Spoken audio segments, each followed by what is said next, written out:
Hello everyone, good morning. मैं Rahul Kumar Tiwari Shakespeare classes YouTube channel में आप सबका स्वागत करता हूं। यह केमिस्ट्री के ऑब्जेक्टिव क्वेश्चन सीरीज का चौथा वीडियो है और अपने दूसरे चैप्टर का पार्ट 2 है। ठीक है, पहले वीडियो सॉल्यूशन के पहले पार्ट 1 में हम लोग 20 ऑब्जेक्टिव क्वेश्चन को डिस्कस किया था। इस पार्ट में हम लोग उससे आगे के क्वेश्चन को कंटिन्यू करेंगे। तो चलिए वीडियो को स्टार्ट करते हैं। सब लोग ध्यान देंगे, देखेंगे आज का पहला प्रश्न और अपने चैप्टर का 21 नंबर क्वेश्चन क्या कह रहा विलेय जो विलयन में विघटित या संगुणित नहीं होता उसके लिए वांट ऑफ गुणक होता है। ठीक है, तो हमने आपको बताया था कि विलेय जो विलयन में विघटित या संगुणित नहीं होता उसके लिए वांट ऑफ गुणक किसके बराबर होता है, तो 1 के बराबर वांट ऑफ गुणक को हम लोग किससे सूचित करते थे, आई से, और आई का मान किसके बराबर आना चाहिए, 1 के बराबर। ठीक है, तो कौन सा ऑप्शन सही हो जाएगा इस प्रश्न के लिए, ऑप्शन नंबर ए। ठीक है, चलिए 22 नंबर को देखते हैं।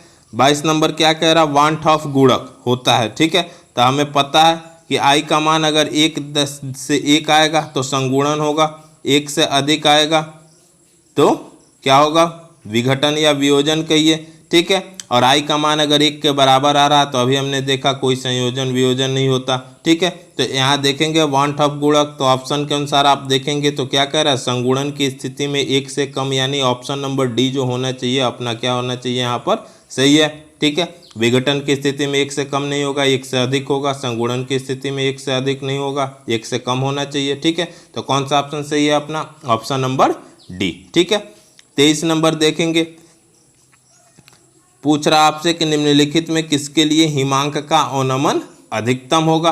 ठीक है, तो हमने आपको बताया था कि क्या करेंगे, हम लोग आई का मान निकालेंगे सभी के लिए जितने भी ऑप्शन में दिए हुए हैं, और उसमें क्या करना होता था, हमें जाके हिमांक के अवनमन वाले फॉर्मूला में आई से गुणा करना होता था। ठीक है, तो हम जिसके लिए यहाँ पर इस चारों ऑप्शन में जिसके लिए आई का मान सबसे अधिक हमें मिलता है, ठीक है, किसका मान, आई का मान, ठीक है, तो उसका हिमांक का अवनमन अधिकतम देखने को मिलेगा। तो इस चारों ऑप्शन में अगर हम निकालेंगे आई का मान तो ऑप्शन ए में देखेंगे तो ये टूटेगा 2 के प्लस के रूप में और SO4 माइनस 2 के रूप में। ठीक है, तो आप देखेंगे इस स्थिति में यहाँ पर क्या होगा।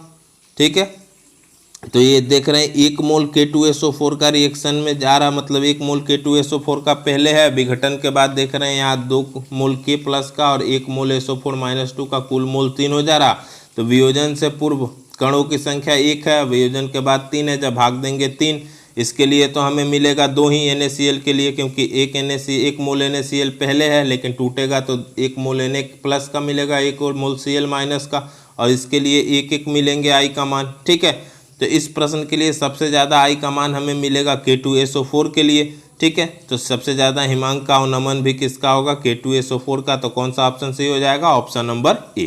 क्लियर है, चलिए आगे बढ़ते हैं 24 नंबर के तरफ देखेंगे।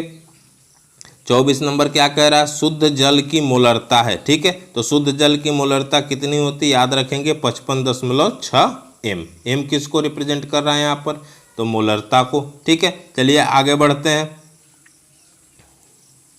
देखेंगे 25 नंबर कह रहा है जलीय विलयनों का परासरण दाब ज्ञात करने की विधि है। ठीक है, तो जलीय विलयनों का परासरण दाब ज्ञात करने की विधि जो हमने आपको पढ़ाया था वो कौन सी है, बर्कले एवं हार्टले विधि। तो कौन सा ऑप्शन सही हो जाएगा, ऑप्शन नंबर सी। ठीक है, चलिए अगले प्रश्न को देखते हैं। कह रहा है इनमें से कौन से जलीय विलयन का हिमांक बिंदु न्यूनतम है। ठीक है, तो आप देखेंगे यहाँ भी आप क्या करेंगे, तो इनको ये दिख रहा कि वियोजन से संयोजन या वियोजन से पूर्व इनके मोलों की संख्या यहाँ पर दी हुई है। ठीक है, और फिर जब इनका वियोजन हम कराएंगे तो वहाँ पर क्या होगा, देखेंगे ये सब टूटेंगे जब, तो जिसके लिए आई का मान सबसे कम मिलेगा, ठीक है, उसी का क्या होगा, हिमांक बिंदु सबसे कम होगा। तो देखेंगे इसके अनुसार जब आप तोड़ेंगे तो ऑप्शन नंबर बी आपका क्या मिलेगा, सही मिलेगा इस प्रश्न के लिए। ठीक है, चलिए आगे बढ़ते हैं।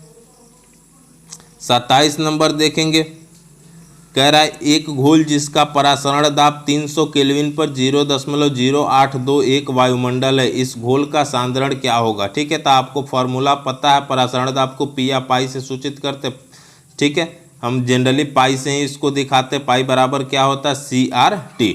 आपसे सी का मान पूछ रहा, पाई का मान इतना दिया हुआ है प्रश्न में, टी का मान इतना दिया हुआ है, आर का मान आप 0.083 रखेंगे। ठीक है, तो जब यहाँ से आप इसको सॉल्व करेंगे तो सॉल्व करने को इस फॉर्मूला में रख के वैल्यू को जब सॉल्व करेंगे तो आपको वैल्यू कितना मिलेगा 0.033 m। ठीक है, तो इस प्रश्न के लिए यहाँ पर कौन सा ऑप्शन सही हो जाएगा आपका? Option number D. ठीक है, चलिए आगे बढ़ते हैं। 28 नंबर देखेंगे। कह रहा है एक मोलल विलयन वह विलयन है जिसमें विलय का 1 मोल उपस्थित होता है। ठीक है, एक मोलल विलयन यानी यहाँ मोललता की बात कर रहा है, तो एक मोलल विलयन वह विलयन है जिसमें विलय का 1 मोल किसमें उपस्थित होता है? तो विलायक के 1000 ग्राम में। तो कौन सा ऑप्शन सही हो जाएगा अपना? Option number A.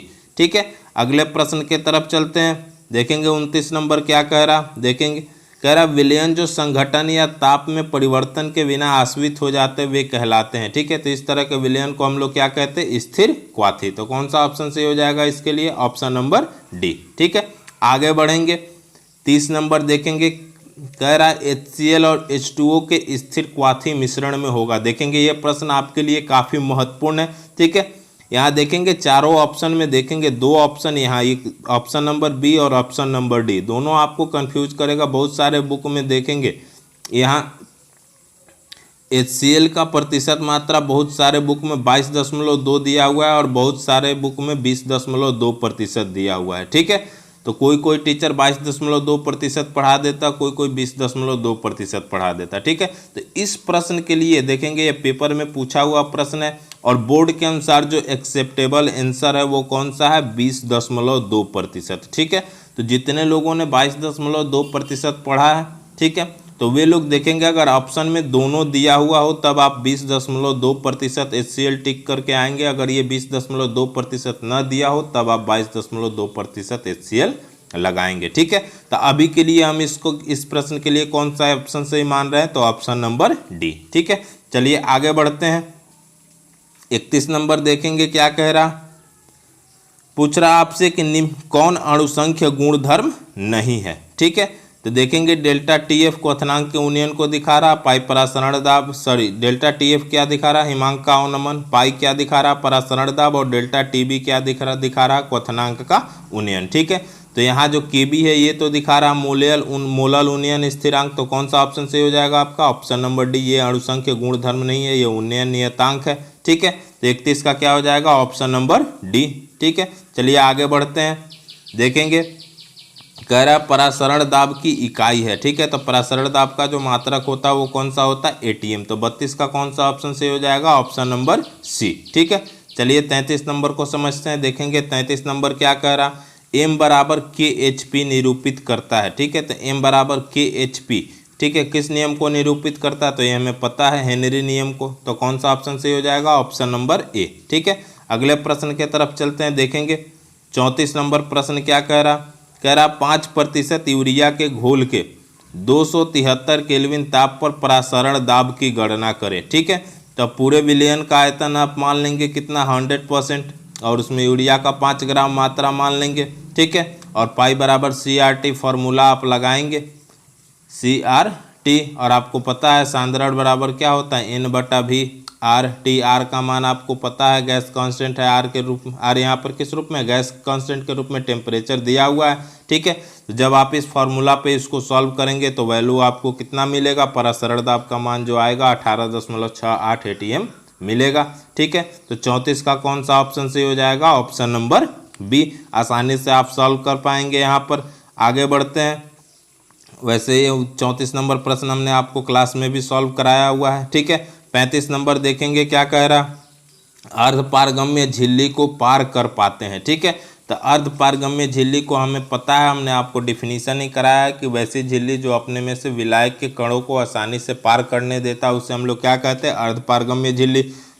तो इस प्रश्न के लिए अपना कौन सा ऑप्शन सही हो जाएगा? Option number B. अर्धपारगम्य झिल्ली को कौन पार कर पाता? तो विलायक के कण। ठीक है, तो 35 का कौन सा ऑप्शन सही हो जाएगा? Option number B. ठीक है, तो ये कुछ महत्वपूर्ण प्रश्न थे जो अपने सॉल्यूशन चैप्टर से काफ़ी इंपॉर्टेंट थे आपके एग्जाम पॉइंट ऑफ व्यू से। ठीक है, इतने प्रश्नों को आप कर पाते तो देखेंगे पेपर में इससे बाहर आपको कुछ देखने को नहीं मिलेगा। ठीक है, जो भी प्रश्न आएंगे इन्हीं से रिलेट करते हुए आपको आएंगे, देखने को मिलेंगे, या एग्जैक्ट यही प्रश्न आपको मिल सकते हैं पेपर में। ठीक है, तो इन प्रश्नों को आप काफ़ी अच्छी तरह से तैयार कर लें। ठीक है, उम्मीद करते हैं आपको काफ़ी अच्छी तरह से सारे प्रश्न समझ में आए होंगे। तो आज के वीडियो को यहीं पर ख़त्म करते हैं। थैंक्स।